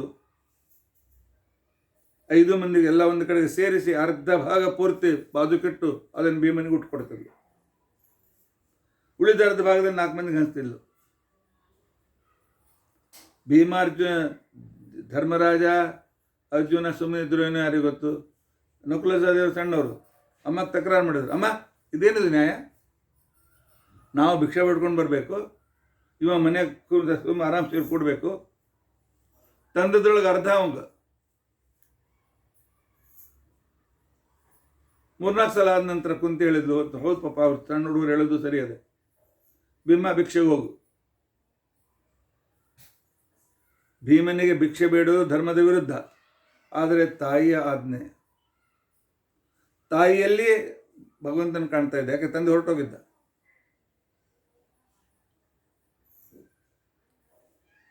ಈ ತಾಯಿ ಆಜ್ಞೆ ಮೀರಬಾರ್ದು, ಭಿಕ್ಷೆ ಬೇಡಬಾರ್ದು. ಸೀದಾ ಕುಂಬಾರನ ಮನೆಗೆ ಹೋದ ಭೀಮ. ಒಂದು ದೊಡ್ಡ ಗಡಿಗೆ ಮಾಡಿಕೊಡು, ಒಂದು ಮನೆ ಅಷ್ಟು ದೊಡ್ಡ ಗಡಿಗೆ ಮಾಡು ಅಂತ ಹೇಳಿದ. ಅವ ಹೇಳಿದ, ಮಣ್ಣೆಲ್ಲದ ಅಂತಿಕೊಂಡಂತೆ. ನಾನು ಕೊಡ್ತೀನಿ. ಹೋದ, ನದಿಗೆ ಹೋದ. ನೆಲ ಆಗಿದೆ, ನೀರು ಸೇರಿಸಿ ಗುಂಟು ಮಾಡಿ ಒಂದೊಂದು ಮಾಡಿ ಒಂದು ಸಲಕ್ಕೆ ಇಟ್ಟು ದೊಡ್ಡ ಮಣ್ಣಿನ ರಾಶಿಯನ್ನು ಅವನ ಮನೆ ಮುಂದೆ ಹಾಕಿದ. ಅವನಿಗೆ ಪೂರ್ತಿ 1 ವರ್ಷ ತನಕ ಮಣ್ಣು ಕಡಿಮೆ ಬೆಳೆದಾಡದಷ್ಟು ಅವನೊಂದು ಗಡಿಗೆ ಮಾಡಿಕೊಟ್ಟ. ಅದನ್ನು ತಗೊಂಡು ಎಲ್ಲರೂ ವ್ಯಾಪಾರಿಗಳು ಇರ್ತಕ್ಕಂಥ ಒಂದು ಓಣಿಯನ್ನಿತ್ತು. ಆ ವ್ಯಾಪಾರ ಓಣಿಗೆ ಬಂದ ಭೀಮ. ತನ್ನ ಗಡಿಗೆ ಇಟ್ಟ, ಎಷ್ಟು ಎತ್ತರವಾದ ಗಡಿಗೆ ಇಟ್ಟು ಅಂತ ಹೇಳಿ ಹುಂಕಾರ ಮಾಡಿದ. ಅವನ ಹುಂಕಾರದ ಧ್ವನಿಯಿಂದ ಹೇಗೆ ಬಾಂಬ್ ಸ್ಫೋಟ ಆದರೆ ಅನೇಕ ಮನೆಯ ಶಬ್ದದಿಂದ ಮನೆಗಳು, ಕಿಟಕಿ, ಕಾಯು ಹೊಡಿತವೆ, ಹೇಗೆ ಹೊಡಿತವೆ ಆ ರೀತಿಯಾಗಿ ಇವನು ಹುಂಕಾರಿಂದ ಮನೆಯೆಲ್ಲ ಅಲ್ಗಾಡ್ಲಿಕ್ಕೆ ಚಾಲು ಆದವು. ಮನೆಗೆ ಕಾಜೆಲ್ಲ ಹೊಡೆದ್ಬಿಟ್ಟು ಕಿಟಕಿ ಮುರಿದು ಬಿದ್ದು ಎಲ್ಲರೂ ಗಾಬರಿಯಾಗಿ ಬಂದು, ಏನಪ್ಪ ಇದು, ಯಾವ ಶಿವಮಾಗಿ ಬಂದ ನೋಡಿದ್ರೆ ಭೀಮಸೇನ ಒಳ್ಳೆ ಅಂಗಾರ ಅಕ್ಷರಂತೆ ಹಚ್ಚಿಕೊಂಡು ತುಂಬ ಆರಾಮಾಗಿ ಕೂತ್ಕೊಂಡಿದ್ದಾನೆ. ಕೃಷ್ಣ ಧ್ಯಾನ ಮಾಡ್ತಾ. ಆಗ ಅವ್ರು ಹೇಳಿದರು, ಮಹಾರಾಯ, ಗಡಿಗೆ ಊಟಕ್ಕೆ ಭಿಕ್ಷಾ ಬೇಡಲಿಕ್ಕೆ ಬಂದು ಅಂತ ಕಾಣಿಸ್ತದೆ. ಈ ಮಾತೇನು ಹೇಳಿಲ್ಲ. ಆಯ್ತಪ್ಪ, ಹುಂಕಾರ ಮಾಡಬೇಡ, ಇಲ್ಲಿ ತಂದಿದ್ದೀರ, ನಾವೇ ತಂದನ್ನು ಹಾಕ್ತೇವೆ. ಹೇಗೆ ಒಬ್ಬ ರಾಜ ತನ್ನ ಅಧೀನರ ಕಡೆಯಿಂದ ಕರವನ್ನು ವಸೂಲು ಮಾಡಬೇಕು. ಅವರೆಲ್ಲ ಅಧೀನಿದ್ರು, ಮುಂದೆ ಅಧೀನರಾಗೋರಿದ್ರು, ಯಾಕಂದ್ರೆ ಅವ್ರಿಗೆ ಉಳಿಸ್ತಾನವನು. ಭೀಮ ತಂದು ಕಡೆಗೆ ತಂದು ಅಮ್ಮನೊಂದು ಎದುರುಗಿಟ್ಟ. 100 ಮಂದಿ ಊಟ ಮಾಡೋದು ಸಾಕಲಾರ್ದಷ್ಟು. ಆಗ ಭೀಮ ಹೇಳಿದೆ, ನಾ ತಂದದ್ದೆಲ್ಲ ನೀವು ತಿನ್ಬೇಕು, ಯಾಕೆ ನೀವೇ ನಾವು ಕೂತು ತಿಂತೀನಿ ಅಂತ ಹೇಳಿಲ್ಲ, ನೀವು ತಿನ್ಬೇಕು. ಎಲ್ಲರೂ ಹೇಳಿದ್ರು, ಮಹಾರಾಯ, ನಾಳಿನಿಂದ ಭಿಕ್ಷೆಗೆ ಹೋಗೋದು ಬೇಡ, ಎಲ್ಲ ತಿನ್ನೋದು ನಮಗೆ ಕಾಡಬೇಡ, ನಮ್ಮ ಮನೆ ಕೂತಿರು, ನಾವು ಭಿಕ್ಷೆ ಬೇಡ ಬರ್ತೀವಿ ಅಂತೇಳಿ ಹೇಳಿದರು. ಭೀಮ ತಾಯಿಯ ಮಾತನ್ನೂ ಮೀರಲಿಲ್ಲ, ತನ್ನ ಧರ್ಮವನ್ನು ಬಿಡಲಿಲ್ಲ. ಇದಕ್ಕೆ ಹೇಳ್ತಾರೆ, ತಾಯಿಯಲ್ಲಿದ್ದ ದೇವರಲ್ಲಿ ಇರ್ತಕ್ಕಂತಹ ಒಂದು ಏಕಾಗ್ರತೆ, ವೈರಾಗ್ಯ.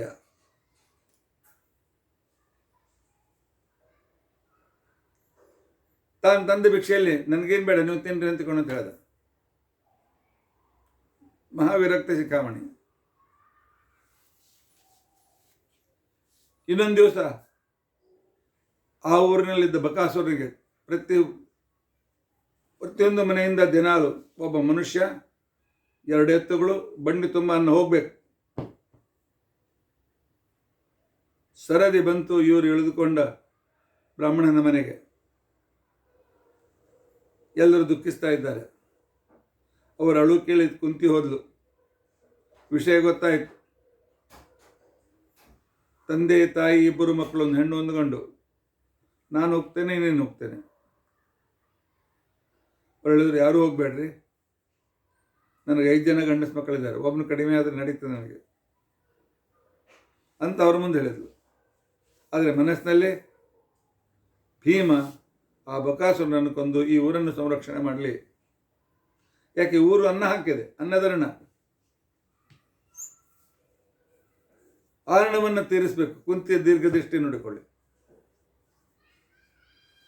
ಹೇಳಿದ್ಲು, ಭೀಮ ಹೋಗ್, ಇವತ್ತು ಮನುಷ್ಯರ ಸ್ಥಳದಲ್ಲಿ ನೀವು ಕೂತು ಆ ಬಕಾಸುರನ ಹತ್ರ ಹೋಗಿ. ಮತ್ತೊಬ್ಬರಾಗಿದ್ರೆ, ಅಮ್ಮ ಸಾಯ್ಲಿಕ್ಕೆ ನಾವು ಹೋಗಂಗಿಲ್ಲ,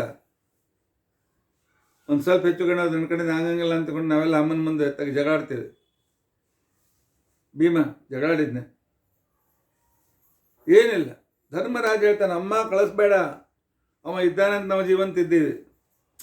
ನನಗೆಲ್ಲ ಗೊತ್ತರು, ಇರ್ರಿ, ಆ ಯಾರು ನಮ್ಗೆ ಅನ್ನ ಹಾಕಿದ್ದು ಎಷ್ಟು ದಿವಸ ಆಶ್ರಯ ಕೊಟ್ಟಿದ್ದಾರೆ ಅವ್ರಿಗೆ ಅವ್ರ ಪ್ರಕೃತಿಗೆ ಅವರ ಋಣ ತೀರಿಸೋದು ಬೇಡನೋ. ಭೀಮ ಹೋದ. ಯಾಕೆ? ಅಮ್ಮನಲ್ಲಿದ್ದ ಭಗವಂತನ ಆಜ್ಞೆ. ನಮ್ಮಲ್ಲಿ ಈ ರೀತಿಯಾಗಿರ್ತಕ್ಕಂಥ ಮಾತೃಭಕ್ತಿ ಇದೆ, ಚಿಂತನೆ ಮಾಡಿ. ಸ್ವಲ್ಪ ಇಲ್ಲ.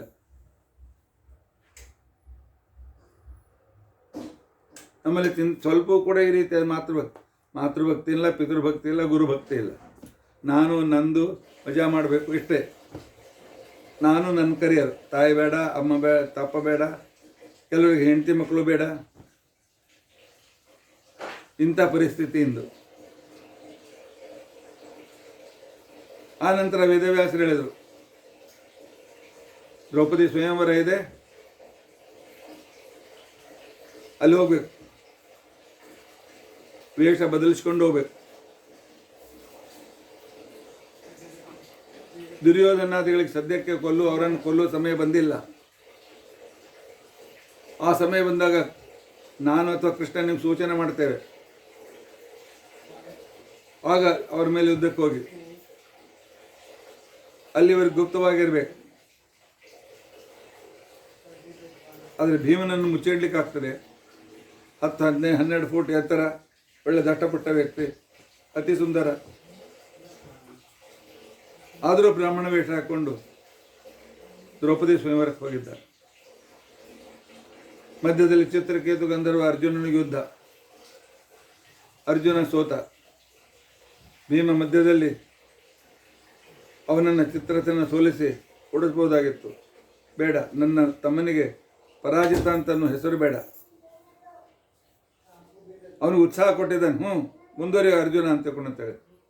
ಮುಂದೆ ಚಿತ್ರಕೇತು ಶರಣಾಗತನಾಗಿದ್ದ. ಇದು ಭ್ರಾತೃಭಕ್ತಿ. ನಿಸ್ವಾರ್ಥತೆ ಇದ್ದಾಗ ನನಗೆ ಕೀರ್ತಿ ಬೇಡ, ನನ್ನ ತಮ್ಮನಿಗೆ ಕೀರ್ತಿ ಬರಲಿ, ಇದಕ್ಕಿಂತ ಹೆಚ್ಚಿನ ವೈರಾಗ್ಯ ಏನಿದೆ ಜಗತ್ತಿನಲ್ಲಿ ಎಲ್ಲಿದೆ? ಯಾವ ರಾಜರು ದ್ರೌಪದಿ ಸ್ವಯಂವರದಲ್ಲಿ ಮತ್ಸ್ಯಭೇದವನ್ನು ಮಾಡಲಿಕ್ಕೆ ಸಮರ್ಥರಾಗಲಿಲ್ಲ. ಭೀಮ ಸರ್ವಜ್ಞ, ತಾನು ಹೋಗೋದಾಗಿತ್ತು, ಅದರ ಕೀರ್ತಿ ಅರ್ಜುನನಿಗೆ ಬರಲಿ ಅಂತ ಹೇಳಿ ಅರ್ಜುನನನ್ನು ಕಳಿಸ್ತಾನೆ, ಹೋಗಿ ಮತ್ಸ್ಯಂತ್ರ ಭೇದನ ಮಾಡು ಅಂತ ತಿಳ್ಕೊಂಡಂತ.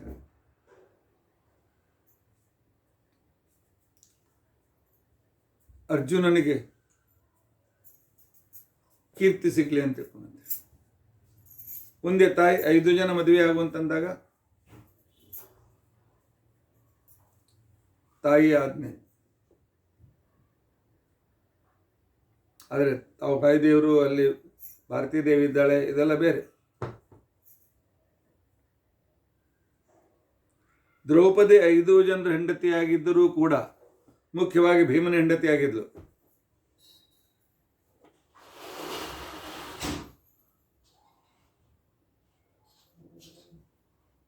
ಯಾವಾಗ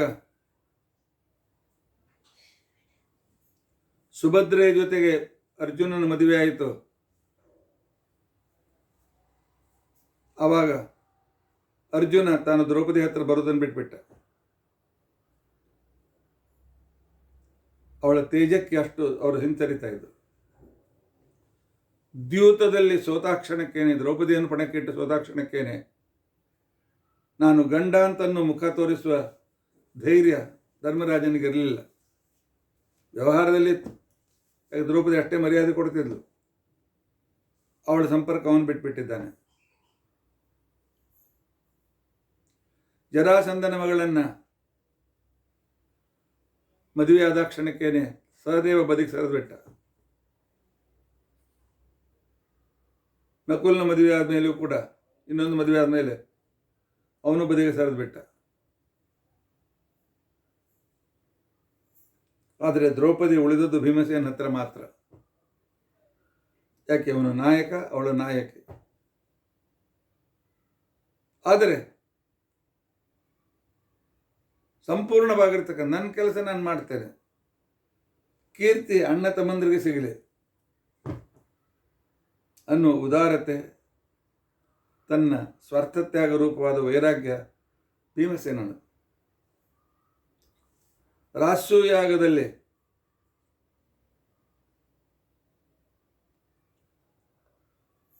ಹನ್ನೆರಡು ಪ್ಲಸ್ 12 ಮೈಲ್ ಅಂದರೆ 1 ಯೋಜನ, ಇಂಥ 4-5 ಯೋಜನದಷ್ಟು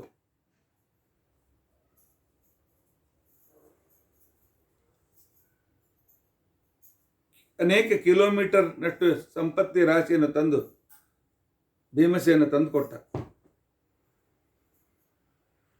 ಅರ್ಜುನ ತಂದ, ಉಳಿದವರು ತಂದರು. ಆದರೆ ಭೀಮ ನಾನು ತಂದಿದ್ದೇನೆ, ನಾನು ರಾಜನಾಗಬೇಕು ಅಂತ ಅನ್ನಲಿಲ್ಲ. ತನ್ನ ಅಣ್ಣನಿಗೆ ಕೊಟ್ಬಿಟ್ಟ, ರಾಸಯುದ್ಧ ಮಾಡು ಅಂತ ತಿಳ್ಕೊಂಡು.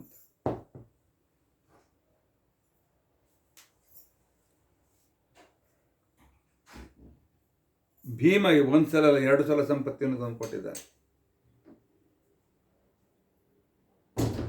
ಯಾವಾಗ ರಾಸಯೋಗ ಮಾಡಬೇಕು ಅಂತೇಳಿ ಕೃಷ್ಣನನ್ನು ಕರೆದು ಸಲಹೆ ಕೇಳಿದರು, ಆ ಸಲಹೆ ಕೇಳಿರ್ತಕ್ಕಂಥ ಸಂದರ್ಭದಲ್ಲಿ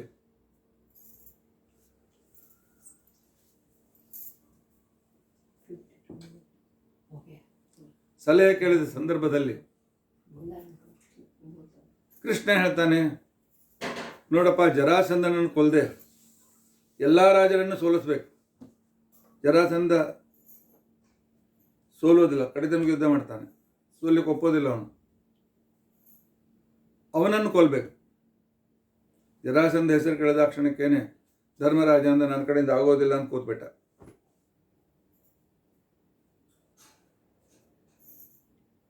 ಭೀಮ ಹೇಳ್ಬೋದಾಗಿತ್ತು, ನಿನ್ನ ಕಡೆಯಿಂದ ಆಗದೇ ಇದ್ರೆ ಧರ್ಮರಾಜ ರಾಜ ಪದವಿಗೆ ರಾಜೀನಾಮೆ ಕೊಡು, ನಾನು ರಾಜನಾಗ್ತೇನೆ, ನಾನು ಯಾಗ ಮಾಡ್ತೇನೆ ಅಂತ ಅನ್ಬೋದಾಗಿತ್ತು.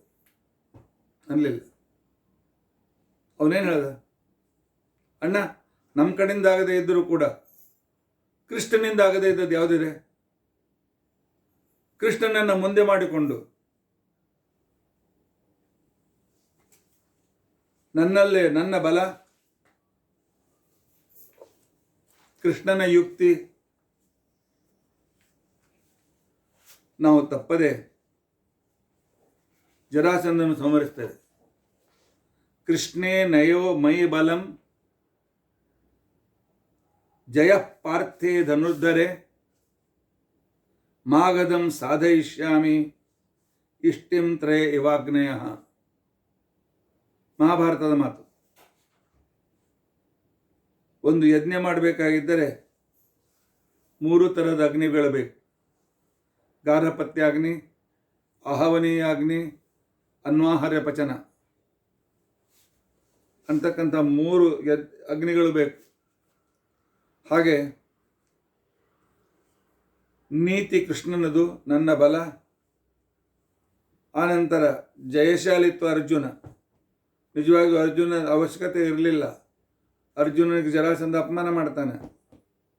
56 ವರ್ಷದ ನಿನ್ನೆ ನನ್ನ ಎದುರಿಗೆ ಸಣ್ಣ ಹುಡುಗಿದ್ದಂಗೆ ಹೋಗುವಂತೆ. ಆದರೂ ತನ್ನ ತಮ್ಮನಿಗೆ ಅಪಮಾನವಾಗಬಾರ್ದು. ನಾವು 3 ಜನ ಹೋಗ್ತೇವೆ ಅಂತ ತಿಳ್ಕೊಂಡಂತೆ ಜರಾಸಂಧನನ್ನು ಸಂಹರಿಸಿದಾಗ, ಜರಾಸಂಧನ ಮಗ ಇದ್ದ, ಅವನ ಹೆಸರು ವಸುದೇವ ಅಂತೇಳಿ. ಅವ ಸಂಪೂರ್ಣ ಕೋಶವನ್ನು ಕೊಟ್ಬಿಟ್ಟಿದ್ದಾನೆ. ಅವನಿಗೆ ಸ್ವಲ್ಪ ಉಳಿಸಿ ಉಳಿದೆಲ್ಲ ತಂದು ಸಂಪತ್ತಿಯನ್ನು ರಾಶಿಯಾಗಿ ಕೊಟ್ಟವನು ಭೀಮ. ಯಜ್ಞ ಮಾಡಲಿ ಅಣ್ಣ ಕೀರ್ತಿಯ ಮನೆಗೆ. ಇಂಥ ನಿರ್ಲಿಪ್ತತೆ, ಇಂಥ ಸ್ವಾರ್ಥಹೀನತೆ ಎಲ್ಲಾದರೂ ಸಿಗ್ತದೆ? ಜರಾಸಂಧನನ್ನು ಕೊಲ್ಲದೇ ಇದ್ದರೆ ಯಜ್ಞ ಆಗ್ತಾ ಇರಲಿಲ್ಲ. ನಾನು ಕೊಂದಿದ್ದೇನೆ, ನಾನೇ ಇದಕ್ಕೆ ಸರಿಯಾದ ಯಜ್ಞಕ್ಕೆ ಕಾರಣ, ನಾನೇ ಯಜ್ಞ ಮಾಡ್ತೇನೆ, ನಾನು ದ್ರೌಪದಿ ಪುಣ್ಯವಚನ ಕೂತ್ಕೊಳ್ತೇವೆ ಅಂತ ಅಂತೇಳಿ ಭೀಮ ಹೇಳಲಿಲ್ಲ.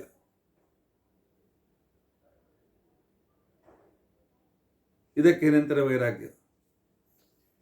ಯಾಕೆ? ರಾಸು ಯಜ್ಞ ಮಾಡುವಂತೇಳಿ ಮಾಡುವಂತೆ ಹೇಳಿದಂಥವರು ವೇದವ್ಯಾಸ ದೇವರು. ವೇದವ್ಯಾಸರು ಬರ್ತಾರೆ, ಭೀಮ ಕೃಷ್ಣನನ್ನು ಆಜ್ಞೆ ಕೇಳೋಣ ಅಂತಕೊಂಡಂತೆ ಸರಿ, ಆದರೆ ನಿನ್ನ ಬಲದಲ್ಲೂ ಕೂಡ ನಿನ್ನಲ್ಲಿ ಬಲ ಇದೆ, ಅದ್ರ 1000 ಪಟ್ಟು ಬಲ ಇದೆ, ನನಗೆ ಗೊತ್ತಿದೆ, ನೆನ್ಪು ಮಾಡ್ಕೋ ಅಂತೇಳಿ ವೇದವ್ಯಾಸರು ಆಜ್ಞೆ ಮಾಡಿದರು. ಯಜ್ಞ ಮುಂದುವರಿಸು, ಭಗವಂತನ ಆಜ್ಞೆ ಶಿರಸಾವಹಿಸೋದು, ಉಳಿದ ಯಾವ ಸ್ವಾರ್ಥವೂ ಇಲ್ಲ. ಕೆಲವರು ಹೇಳ್ತಾರೆ ಮುಖ್ಯ ಯಜಮಾನ ಕೃಷ್ಣಾರ್ಪಣ ಮುಂದೆ ತಾವು ಕೃಷ್ಣಾರ್ಪಣ ಸ್ವಲ್ಪ ಪುಣ್ಯದ ಬರಲಿ ಅಂತ ಅಂತೇಳಿ ಭೀಮಸೇನ ಅನ್ಬೋದಾಗಿತ್ತು. ಇಲ್ಲ,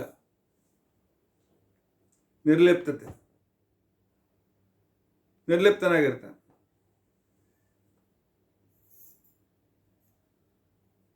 ಆಗ ವೇದವ್ಯಾಸ ಹೇಳಿದ ಮಾತು, ಯತ್ಕಿಂಚಾತ್ಮನಿ ಕಲ್ಯಾಣಂ ಸಂಭಾವಯಸೆ ಪಾಂಡವ. ಎಲೆ ಅರ್ಜುನ, ನಿನ್ನಲ್ಲಿ ಏನು ಬಲ ಇದೆ ಅಂತ ನಿನ್ಗೆ ವಿಶ್ವಾಸ ಇದೆಯಲ್ಲ, ಸಹಸ್ರ ಗುಣ ಅದಕ್ಕಿಂತ 100 ಪಟ್ಟು ಶಕ್ತಿ ನಿನ್ನಲ್ಲಿದೆ, ನನಗೆ ಗೊತ್ತಿದೆ, ಗೋ ಹೆಡ್. ಇನ್ನು ಕೃಷ್ಣನ ಉದಾರತೆ, ತಾನು ಕೊಲ್ಬೋದಾಗಿತ್ತು ಜರಾಸಂಧನನ್ನ, ಬಲರಾಮನ ಕಡೆಯಿಂದ ಕೊಲ್ಬೋದಾಗಿತ್ತು. ಆದರೆ ಈ ಕೀರ್ತಿ ಭೀಮನಿಗೆ ಬರಲಿ. ಆ ಪರಮಾತ್ಮಂದು ಎಂಥ ಒಂದು ನಿರ್ಲಿಪ್ತತೆ. ಅದೇ ಭೀಮ ಅದನ್ನು ಕೈಗೊಂಡು ಪರಮಾತ್ಮ ಹೊಡಿ ಜರಾಸಂಧನ ಹೊಡೆದ, ಸಂಪತ್ತೊಂದು ಅಣ್ಣನ ಕೊಟ್ಟ.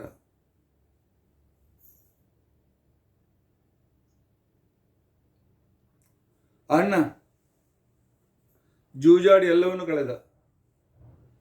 ಮತ್ತೊಬ್ರು ಅನ್ಬೋದಾಗಿತ್ತು, ನಾವು ಗಳಿಸಿಕೊಂಡ ಸಂಪತ್ತಿ ರಾಷ್ಟ್ರೀಯಾಗದಲ್ಲಿ ಬಂದದ್ದು, ಅದೆಲ್ಲ ಜೂಜಾಟ ಹಾಳು ಮಾಡ್ತಾ ಇದ್ದೆ. ಹೇಳಿ, ನಿಮ್ಮಲ್ಲಿ ಯಾರಾದರೂ ನಿಮ್ಮ ಮನೆಯಲ್ಲಿರ್ತಕ್ಕಂಥ ಹಣವನ್ನು, ಸಂಯುಕ್ತ ಕುಟುಂಬ, ನಿಮ್ಮಣ್ಣ ಜೂಜಾಡಿ ಖರ್ಚು ಮಾಡ್ತಿದ್ರೆ ಸುಮ್ಮನೆ ಇರ್ತಿದ್ರ? ಹೇಳಿ. ಇಲ್ಲ. ಪರಮಾತ್ಮನ ಆಜ್ಞೆ, ಧರ್ಮರಾಜನಿಗೆ ಅಪಮಾನವಾಗದಂತೆ ನೋಡಿಕೊಳ್ಳಬೇಕು.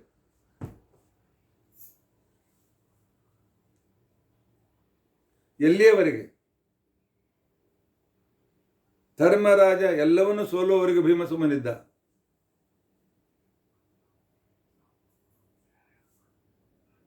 ಯಾವಾಗ ದ್ರೌಪದಿಯನ್ನು ಪಣಕ್ಕೆ ಇಟ್ಟ,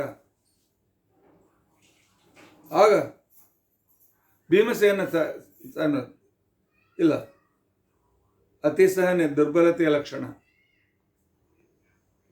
ಅರ್ಜುನ, ಹೋಗಿ ಎಲ್ಲಾದರೂ ಕೆಂಡ ತಗೊಂಬ ಅಥವಾ ಅಗ್ನಿ ತಯಾರಿಸಿಕೊಡು. ಈ ಅಣ್ಣನ 2 ಕೈ, ಯಾವ ಕೈಯಿಂದ ಹೆಂಡತಿಯನ್ನು ಪಣಕ್ಕಿಟ್ಟಿದ್ದಾನೆ. ಹೆಂಡತಿಯನ್ನು ಪಣಕ್ಕಿಡ್ತಕ್ಕಂಥದ್ದು ಅವಳು ಒಬ್ಬನೇ ಹೆಂಡತಿ ಅಲ್ಲ, 5 ಜನರ ಹೆಂಡತಿ.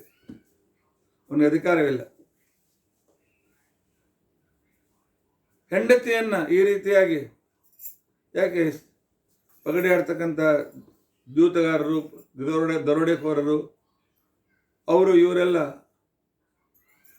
ಬೇಕಾದಷ್ಟು ಜನ ಉಪಪತ್ನಿಯರನ್ನು ವೇಶ್ಯರನ್ನು ಇಟ್ಕೊಂಡಿರ್ತಾರೆ. ಜೂಜಾಟ ಆಡೋಕೆ ತಮ್ಮ ಹೆಂಡತಿ ವೇಶ್ಯೆಯನ್ನು ಕೂಡ ಪಣಕ್ಕಿಡೋದಿಲ್ಲ.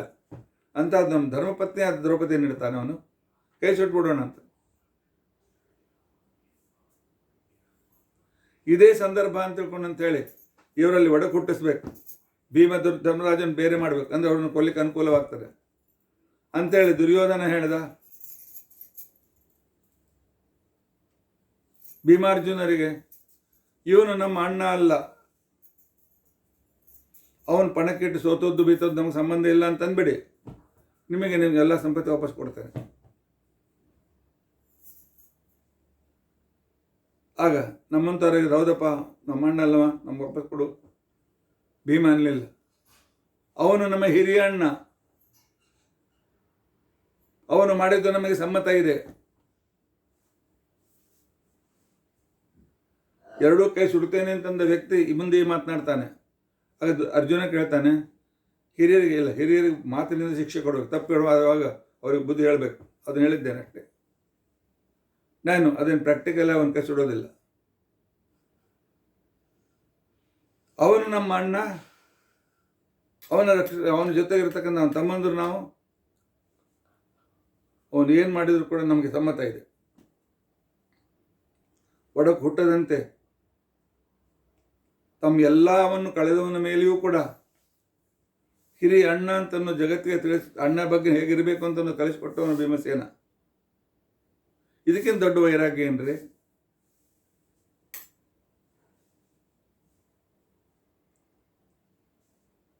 ದ್ರೌಪದಿ ವಸ್ತ್ರಾಪರಣದಲ್ಲಿ ದುರ್ಯೋಧನ ದ್ರೌಪದಿ ನಮ್ಮನೆ ಬಾ ಅಂತಿಕೊಂಡು ತಂದಾಗ ತುಂಬಿದ ಸಭೆಯಲ್ಲಿ ಪ್ರತಿಜ್ಞೆಯನ್ನು ಮಾಡಿದವನು ಭೀಮ.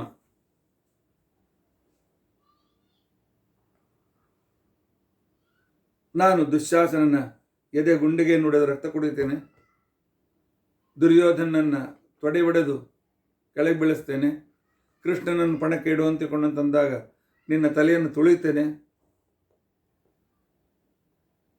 ಅಂಥೇಳಿ ಎಲ್ಲರ ಎದುರಿಗೆ ಪ್ರತಿಜ್ಞೆ ಮಾಡಿದವನು ಭೀಮಸೇನ. ಕೊನೆಗೆ ಆವಾಗ ದ್ರೌಪದಿ ನಡೆ ನಮ್ಮನೆಗೆ ಅಂತಿಕೊಂಡು ತಂದ ಭೀಮಸೇನ ಎದ್ದ, ಪರಿಗಾಯದವನು ತೆಗೆದುಕೊಂಡು ಬಂದ, ಬರೀ ನನ್ನ ಜೊತೆಗೆ. ಆಗೆಲ್ಲರೂ ಗಾಬರಿಯಾಗಿ ಗಾಂಧಾರಿ ಓಡಿ ಬಂದು ಧೃತರಾಷ್ಟ್ರನಿಗೆ ಹೇಳಿದ್ಲು, ಬಿಡಿಸಿ ನಿಮ್ಮ ಇದನ್ನ ಅವ್ರ ರಾಜ ವಾಪಸ್ ಕೊಡಿ, ಇಲ್ಲ ನಮ್ಮ ಮಕ್ಕಳೆಲ್ಲ ಸಾಯ್ತಾರೆ ಅಂತ ಹೇಳಿ ವಿದುರ ಹೇಳಿದ. ಆಗ ಧೃತರಾಷ್ಟ್ರ ದ್ರೌಪದಿ 2 ವಾರ ಬೇಡ ಅಂತ ಕೇಳಿದ. ಅವಳು ನಮ್ಮ ಗಂಡಂದ್ರು ದಾಸ್ಯದಿಂದ ಮುಕ್ತರಾಗಬೇಕು, ನಮ್ಮ ರಾಜ್ಯ ವಾಪಸ್ ಬೇಕು. ಸಿಕ್ತು. ತಿರುಗಿ ಹಸ್ತನಾವತಿ ಮುಟ್ಟಿದ್ದಾರೆ, ಒಂದು ಕಾಲಿಟ್ಟಿದ್ದಾರೆ. ಅಷ್ಟರಲ್ಲಿ ಧೃತರಾಷ್ಟ್ರನ ಆಜ್ಞೆ ಬಂತು, ದ್ಯೂತಕ್ಕೆ ಬನ್ನಿ, ಈ ಸಲ ಸೋತೋರು 12 ವರ್ಷ ವನವಾಸ, 1 ವರ್ಷ ಅಜ್ಞಾತವಾಸಕ್ಕೆ ಹೋಗ್ಬೇಕು. ದ್ಯೂತ ಕರೆದಿಲ್ಲ ಅಂತ ಅನ್ನೋದನ್ನು ಪ್ರತಿಜ್ಞೆ. ತಿರುಗೊರಟ್ರು. ನೀವು ಯಾರಾದರೂ ಈ ರೀತಿಯಾಗಿ ನೀವು ಹೋಗ್ತಿದ್ದು ಹೇಳಿ. ಇಲ್ಲ, ಅಣ್ಣ ಪಿತೃಸಮಃ, ಅವನು ಹೇಳಿದಾಗ ನಾವು ಕೇಳಬೇಕು. ಇದು ಭೀಮನ ಜಗತ್ತಿಗೆ ತೋರಿಸಿರ್ತಕ್ಕಂಥ ಒಂದು ಸಂದೇಶ. ಇಷ್ಟು ನಿರ್ಲಿಪ್ತತೆ, ನಿಸ್ವಾರ್ಥತೆ ಇರಬೇಕು. ಇದೇ ಶ್ರೇಷ್ಠವಾಗಿರ್ತಕ್ಕಂಥ ವೈರಾಗ್ಯ.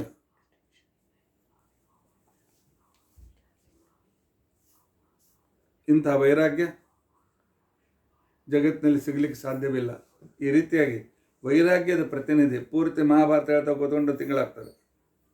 ವೈರಾಗ್ಯದ ಪ್ರತಿಮೂರ್ತಿ ವೈರಾಗ್ಯ. ಭೀಮನ ಗೆಲುವು ವೈರಾಗ್ಯದ ಗೆಲುವು. ಭೀಮ ಎಂದೂ ಸೋಲಿಲ್ಲ. ವೈರಾಗ್ಯ ಅಂತ ಅನ್ನೋ ಗುಣ ನಮ್ಮಲ್ಲಿ ಇದ್ದರೆ ನಾವು ಸೋಲೋದಿಲ್ಲ.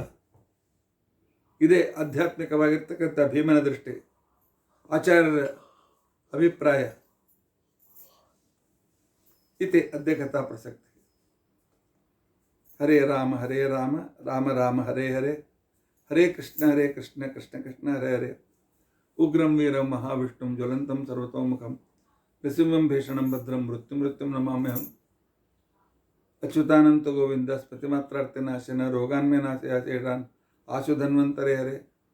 ಅಕ್ಷಯಂ ಕರ್ಮ ಯಸ್ಮಿನ್ ಪರೇ ಸ್ವರ್ಪಿತಂ ಪ್ರಕ್ಷಯಮ್ಯಾಂತಿ ದುಃಖಾನಿ ಅನ್ನಾಮತಃ ಅಕ್ಷರೋ ಯೋಜರ ಸರ್ವದೇವಾಮೃತ ಕುಕ್ಷಿಗಮ್ಯಸ್ಯ ವಿಶ್ವಂಸರಾಜಾಧಿಕಂ ಪ್ರೀಣಯಾಮೋ ವಾಸುದೇವಂ ದೇವತಾಮಂಡಲಾಖಂಡಮಂಡಲಂ. ಶ್ರೀಕೃಷ್ಣ ಅರ್ಥ.